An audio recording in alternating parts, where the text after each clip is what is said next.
तो हमारी हंसी से भी लोगों को प्रॉब्लम होती है। ये दुनिया का दस्तूर है होते हैं, तो हमें तकलीफ देने के लिए हज़ारों प्रतिक्रिया शुरू हो जाती है। तो होता है, ज़िंदगी है।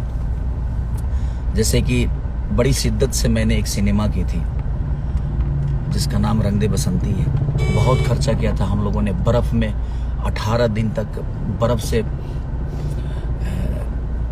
एकदम ठंड में -8 डिग्री में हम लोगों ने काम किया और उस सिनेमा को सेंसर ने पास कर दिया। लेकिन हमारे चेयरमैन साहब जी ने, पता नहीं जानता मैं अंदर की बातें, लेकिन एक चीज़ मैं ज़रूर बताऊंगा, अगर आप कुछ गलत कर जाते हो ना तो आपके करियर में वो चीज़ें आ जाती है। और जब तक आप जिंदा हो और वो मरने के बाद तक इंसान के करियर में रहती है, और जब तक उसका नाम जिंदा रहता है तब तक वो चीज़ें रहती है।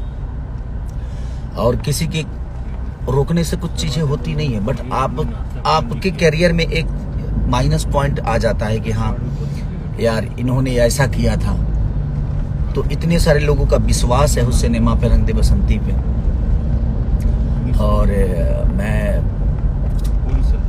प्रसून जोशी सर से बस रिक्वेस्ट ही करूँगा कि सर आप जीनियस हैं और हमारी मेहनत है सर, और आप जीनियस हैं, तो बस आपसे एक रिक्वेस्ट हमारी है हमारे प्रसून जोशी सर से कि प्लीज़ जैसे भी हो कोशिश करिए। आपके लिए वो बड़ी चीज़ नहीं है, और आप चाहेंगे तो वो चीज़ें होगी। और हमने